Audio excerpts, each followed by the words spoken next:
Hello everyone, welcome to my channel step up classes. और ये video है class 12th के स्टूडेंट्स के लिए। इस वीडियो में हम आज चैप्टर नंबर 4 केमिकल काइनेटिक्स को स्टार्ट कर रहे हैं। ये वीडियो इस चैप्टर का पार्ट 1 होगा। शुरू करने से पहले मैं आपको बता दूं, अगर आप मेरे चैनल पे नए हैं और आप ऐसे ही क्लास 12th के सभी चैप्टर्स की वीडियो देखना चाहते हैं और तैयारी करना चाहते हैं अपनी बहुत अच्छे से बोर्ड एग्जाम के लिए, तो आप मेरे चैनल को सब्सक्राइब कर लीजिए। बैक टू बैक वीडियोस इस पर आ रही हैं। अगर आपके कोई और डाउट है या आप हमारी ऑनलाइन क्लास को भी ज्वाइन करना चाहते हैं, तो अब जो व्हाट्सएप कोड आपकी स्क्रीन पर आ रहा होगा, आप इसको स्कैन कीजिए स्क्रीनशॉट लेकर, और फिर आपके पास जो नंबर आएगा आप उस पर एक मैसेज मुझे कर दीजिए। वहाँ से आपके जो भी कोई डाउट है या क्वेरीज हैं वो मैं आपकी सॉल्व आउट कर दूंगा। और इस चैप्टर के जो नोट्स की पीडीएफ है वो आपको नीचे डिस्क्रिप्शन बॉक्स में जो लिंक है उस पर मिल जाएगी। इसके अलावा अगर कोई डाउट और है तो आप अपने कमेंट बॉक्स में, जो ये कमेंट बॉक्स है यूट्यूब का, इसमें आप लिख सकते हैं। ठीक है, तो अब ज़्यादा डिले ना करते हुए हम स्टार्ट करते हैं अपना chapter 4 chemical kinetics, and this video is the part 1। आज हम करने वाले हैं पार्ट 1, जिसमें हम सबसे पहले तो बेसिक टर्म देखेंगे कि एक्चुअली केमिकल काइनेटिक्स होता क्या है, कि हम इस चैप्टर में किस चीज़ के बारे में बात कर रहे हैं। ठीक है, तो हमारी जो फर्स्ट टर्म आती है वो आती है केमिकल काइनेटिक्स। तो व्हाट इज केमिकल काइनेटिक्स?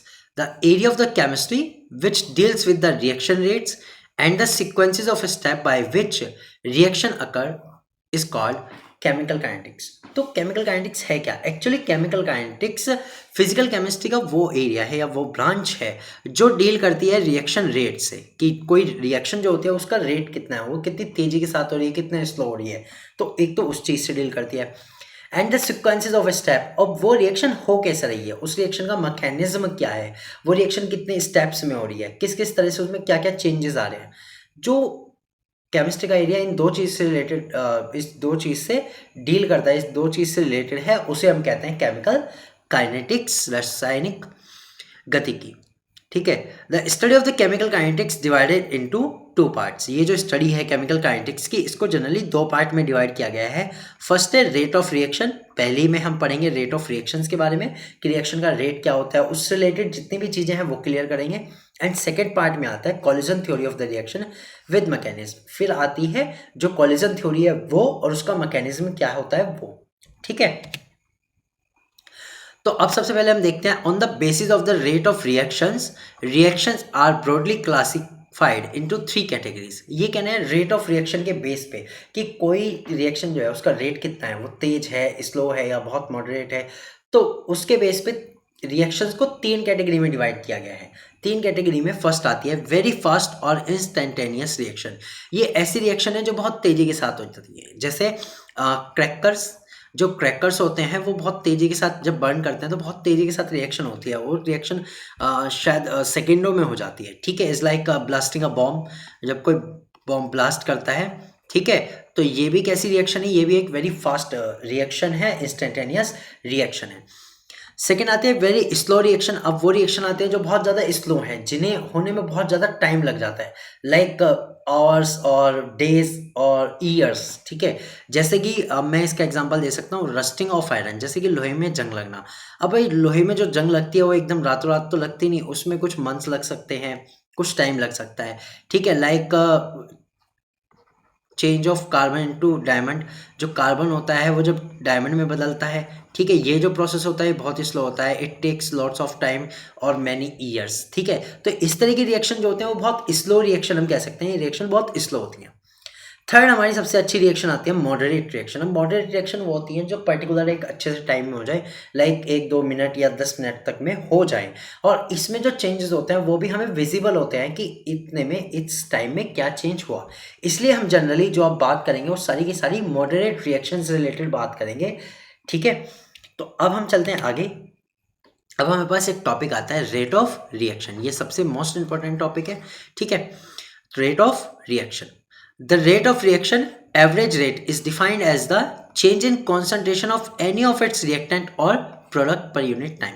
देखिए रेट ऑफ रिएक्शन होता क्या है, तो ये कहना है रेट ऑफ रिएक्शन का मतलब है कि रिएक्टेंट या प्रोडक्ट के किसी में भी, मतलब रिएक्टेंट हो चाहे प्रोडक्ट हो, अगर उनमें से किसी का भी कॉन्सेंट्रेशन चेंज हो रहा है पर unit time, which is called rate of reaction. So average rate of the reaction will be change in concentration of one of its reactant और product upon time taken for the change. तो जो भी concentration में change हुआ है, चाहे वो reactant हो चाहे प्रोडक्ट हो, उसके कॉन्सेंट्रेशन में कितना चेंज हुआ और उस चेंज में कितना टाइम लिया गया, अगर हम इनका एवरेज निकालें, इनका अगर हम रेशो निकालेंगे तो हमें क्या मिलेगा, एवरेज रेट ऑफ रिएक्शन। इसे हम कहते हैं rate of reaction. Consider a common reaction, एक कॉमन रिएक्शन देखते हैं ए टू बी। यहाँ ए क्या है, ए रिएक्टेंट है और बी क्या है, हमारा प्रोडक्ट है।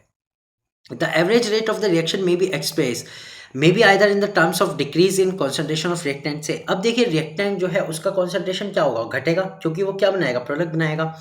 सो या तो हम रेट ऑफ रिएक्शन निकाल सकते हैं decrease in concentration of reactants की टर्म में, कि भाई रिएक्टेंट्स का कितना कॉन्सेंट्रेशन घटा है पर यूनिट टाइम, ठीक है, उसके टर्म्स में निकाल लो, और इन the terms of increase in concentration of product. या फिर हम इस तरह से निकाल सकते हैं कि प्रोडक्ट में कितना इंक्रीज हुआ। ग्राफ से देखिए कॉन्सेंट्रेशन ऑफ ए जो होगा वो घटेगा, टाइम के साथ वो क्या जाएगा, डाउनवर्ड जाएगा, ठीक है। लेकिन जो कॉन्सेंट्रेशन ऑफ बी होगा, क्योंकि वो प्रोडक्ट है, ठीक है, वो क्या है, प्रोडक्ट है, तो उसका टाइम के साथ जो कॉन्सेंट्रेशन है वो बढ़ता चला जाएगा, ठीक।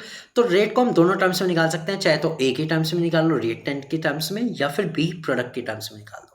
सो अगर हम निकालते हैं इन द टर्म्स ऑफ ए, अगर हम ए की टर्म्स में निकालें तो एवरेज रेट होगा decrease in the concentration of reactant, क्योंकि रिएक्टेंट का रेट क्या है, रिएक्टेंट का कॉन्सेंट्रेशन क्या है, वो घट रहा है, ठीक है, अपॉन टाइम टेकन, कि कितने टाइम में उसका जो कॉन्सेंट्रेशन है वो कितना घट गया। और अगर हम प्रोडक्ट बी के टर्म्स में निकालते तो होगा average rate is equal increase in the concentration of product upon time taken, कि भाई उस टाइम में कितना उसका कॉन्सेंट्रेशन बढ़ गया। तो हम रिएक्शन रेट को दोनों तरीके से निकाल सकते हैं, चाहे तो डिक्रीज देख लें रिएक्टेंट्स का, और चाहे हम increase in concentration of product देख लें, दोनों तरीके से हम टाइम को रख के निकाल सकते हैं। It can also be written as, in short, R is equal minus delta A upon del T, ठीक है। अब ये है क्या, ये आर क्या है, रेट ऑफ रिएक्शन, डेल का मतलब है change in concentration of reactant A. यहाँ जो ये है ब्रैकेट्स, ये डिपेंड करते हैं, ये डिनोट करते हैं कि हम जो ब्रैकेट के अंदर है इसका मतलब है कॉन्सेंट्रेशन ऑफ ए, कि कॉन्सेंट्रेशन कितना है, अपॉन डेल टी मतलब टाइम टेकन, कितना टाइम उसमें लिया है, जितना चेंज हुआ कॉन्सेंट्रेशन में कितना टाइम लिया है। माइनस का साइन ये डिनोट कर रहा है कि जो रिएक्टेंट है उसका जो कॉन्सेंट्रेशन है वो घट रहा है, ठीक है। सिमिलरली इनटू द प्रोडक्ट जो आएगा वो प्लस का साइन आ जाएगा, and the del B upon del T, plus का साइन इंडिकेट करता है कि जो हमारा कॉन्सेंट्रेशन है प्रोडक्ट का वो बढ़ रहा है, ठीक है। आई होप कि यहाँ तक तो क्लियर हो गया होगा। चलते हैं आगे इन द रिएक्शन। अब देखते हैं, तो एक सिंपल रिएक्शन थी, अब देखते हैं कोई एक केमिकल रिएक्शन है, उसमें हम कैसे इस रेट ऑफ रिएक्शन को दिखा सकते हैं। In a reaction CO plus NO2 is equal CO2 plus NO. Here 1 mole of CO react with 1 mole of NO2. यहाँ 1 मोल CO का 1 मोल NO2 के साथ रिएक्ट करता है, and it produces 1 mole of CO2 and 1 mole of NO. अब यहाँ 1 मोल CO2 का बनता है और 1 मोल NO का बनता है। The average rate of the reaction can be expressed in terms of either by decrease in concentration of any one of the reactants C or NO2.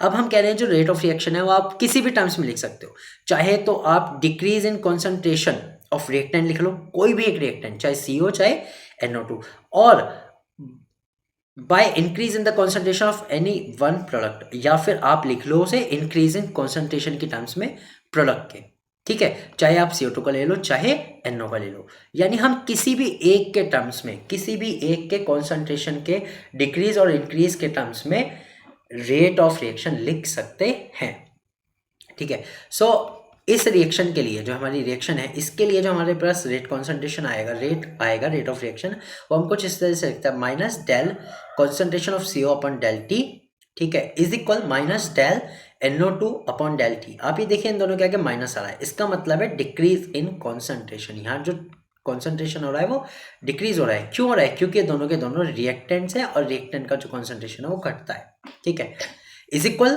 Plus del CO2 upon del T is equal plus del NO upon del T. अब यहाँ जो ये दोनों चीजें हैं इनमें positive sign आ रहा है, which indicate the increase in concentration of product, okay, increase in concentration, कि भाई जो इनका जो कॉन्सेंट्रेशन है वो बढ़ रहा है, क्योंकि दोनों के दोनों प्रोडक्ट है, ये बन रहे हैं, इसलिए इनका कॉन्सेंट्रेशन बढ़ रहा है। तो किसी भी एक से आप रेट ऑफ रिएक्शन निकाल सकते हो, चाहे तो आप CO वाले से निकाल लो, चाहे आप NO2 से निकालो, चाहे आप CO2 से निकालो, चाहे NO से निकालो, किसी भी एक टर्म से आप रेट ऑफ रिएक्शन निकाल सकते हो, ठीक है। सो आई थिंक ये तो क्लियर हो गया होगा।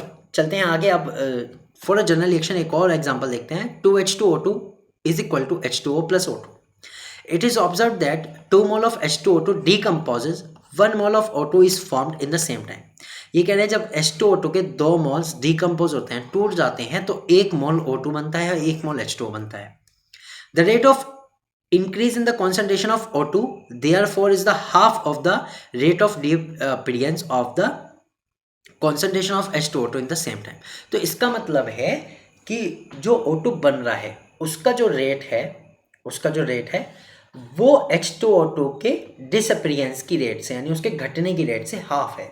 ठीक है, यानी कि जितने टाइम में H2O2 घटेगा उतने टाइम में केवल हाफ O2 बनेगा. ठीक है, सो दस दो O2 का जो प्रोडक्शन है, अगर हम निकालें द रेट ऑफ रिएक्शन, अगर हम निकालें delta O2 upon del T will be minus half of del H2O2 upon del T. अब ये माइनस हाफ इसलिए आया क्योंकि O2 का 1 मोल जितने टाइम में बन रहा है उतने टाइम में H2O2 का केवल हाफ मोल घट रहा है. ठीक है, that's it. So in other equation N1A plus N2B is equal N3C plus N4D. Rate of the reaction will be minus 1 upon N1 del concentration of A upon del T is equal to, चाहे आप इससे निकालो, और equal to minus 1 upon N2. N2 क्या है moles of B. So minus 1 upon N2 del concentration of B upon del T is equal 1 upon N3 del concentration of C upon del T is equal to plus 1 upon N4 del concentration of D upon del T. तो इस तरह से आप किसी भी एक term से concentration निकाल सकते हो. अब इन्हीं को हम डिनोट कर सकते हैं कि अगर हमारे पास एक टर्म है और हमें किसी तीसरी या चौथी टर्म्स का कॉन्सेंट्रेशन कितना भरा, एक के मुकाबले दूसरे का कॉन्सेंट्रेशन कितना चेंज हुआ, वो भी निकाल सकते हैं. तो अब हमारे पास एक्सरसाइज है, कुछ क्वेश्चंस देख लेते हैं हम. Express the rate of the following reaction, कि इन रिएक्शंस का हमें रेट बताना है, एवरेज रेट. सो पहली रिएक्शन है A H2 plus I2 is equal to 2HI. तो इसका हमें रेट ऑफ रिएक्शन लिखना है. तो रेट ऑफ रिएक्शन हम इस तरह से लिखेंगे, रेट इज इक्वल, अब देखिए पहले H2 के टर्म्स में लिखो. H2 के टर्म्स में आएगा del minus del concentration of H2 upon concentration of T is equal minus concentration of I2 upon del T. अब ये माइनस क्या डिनोट कर रहा है, माइनस डिनोट कर रहा है कि भाई H2 और I2 का जो कॉन्सेंट्रेशन है वो घट रहा है. ठीक है, अब इक्वल टू हो जाएगा प्लस डेल 1/2 प्लस 1/2, क्योंकि मॉल्स हैं, 2 मॉल्स है तो 1/2 del HI upon del T. ये हमारे पास इसका आंसर हो जाएगा. ठीक है, अब चाहे तो हम रेट ऑफ रिएक्शन H2 की टर्म से निकालें, चाहे I2 की टर्म से, या फिर HI की टर्म से हम इसमें निकाल सकते हैं. ये हुआ फर्स्ट वाले का आंसर. बी देखते हैं, N2 plus 3H2 is equal 2NH3. अब इसके लिए हम जो अगर रेट ऑफ रिएक्शन लिखे तो R होगा minus del N2 concentration of N2 upon del T is equal minus 1/3 del H2 upon del T is equal plus half of del NH3 upon del T. ये हो जाएगा हमारे पास rate of reaction किसके लिए, N2 plus 3H2 is equal twice NH3 के लिए. अब देखते हैं तीसरी वाली रिएक्शन जो है हमारे पास उसके लिए क्या होगा. तीसरी वाली रिएक्शन है 2N2O5. ये एक डिकम्पोजिशन रिएक्शन है, 4NO2 प्लस O2. अब इस रिएक्शन के लिए रेट ऑफ रिएक्शन क्या होगा, R विल बी इक्वल होगा minus half of concentration of N2O5 upon del T equal होगा 1/4 plus 1/4 del concentration of NO2 upon del T equal to plus concentration of O2 upon del T. तो इस तरह से हम किसी भी एक टर्म से R की वैल्यू निकाल सकते हैं. ठीक है, आई होप कि यहाँ तक जो है वो चीज़ें क्लियर हो गई होंगी आपको. ठीक है, अब हम एक छोटी सी टर्म्स पढ़ते हैं, instantaneous rate. The rate at a particular moment of time we determine the instantaneous rate. अब देखिए इंस्टेंटेनियस होता क्या है एक्चुअली, ये हम बात क्या कर रहे हैं पहले ये बताता हूँ. देखो लाइक अगर मैं आपसे पूछूं, मुझे बताओ कि आप एक फुटबॉल है और कोई उसे किक कर रहा है, एक फुटबॉल को किक किया गया, तो उसमें कितना टाइम लगा होगा, उस मूवमेंट में कितना टाइम लगा होगा. जाहिर सी बात है उसमें बहुत ही माइन्यूट टाइम लगा है, बहुत ही कम टाइम लगा है, जिसको हम जनरली कैलकुलेट नहीं कर पाते. ठीक है, क्या कहते हैं उस कंडीशन को? इंस्टेंट कंडीशन कहते हैं। तो इंस्टेंटेनियस रेट है the rate at a particular moment, एक बिल्कुल पर्टिकुलर मोमेंट, टाइम के एक पर्टिकुलर मोमेंट पे जो रिएक्शन का रेट होगा उसे ही हम कहेंगे इंस्टेंटेनियस रेट। लाइक कोई एक रिएक्शन चल रही है, ठीक है, लेकिन आप उसे चाहते हो कि एक पर्टिकुलर मोमेंट पे उसका क्या रेट था, उस रेट को हम कहेंगे instantaneous rate. It is obtained by the considering that average rate at the smallest time interval से dt। तो हम ये कह रहे हैं कि इसको हम निकाल सकते हैं कि एवरेज रेट किस टाइम इंटरवल में, बहुत ही छोटे टाइम इंटरवल में, जिसे हम कहेंगे dt। ओके, सो इंस्टेंटेनियस रेट होगा minus D R upon D T is equal plus D P upon D T. यहाँ आर क्या है? आर हमारे पास रिएक्टेंट है और जो हमारे पास पी है वो क्या है? प्रोडक्ट है। ये इस रिएक्शन के दोनों चीज़ें हैं, ठीक है। तो इसी के साथ मेरा जो पार्ट फर्स्ट है वो यहाँ पे कंप्लीट होता है। मैं मिलूंगा आपसे अगले पार्ट में, ठीक है। आई होप कि वीडियो पसंद आया होगा। अगर वीडियो पसंद आया तो लाइक कर दीजिए, ठीक है। चैनल पे अगर नए हो तो प्लीज़ सब्सक्राइब कीजिए। मैं मिलूंगा आपसे अगली वीडियो में। बाय।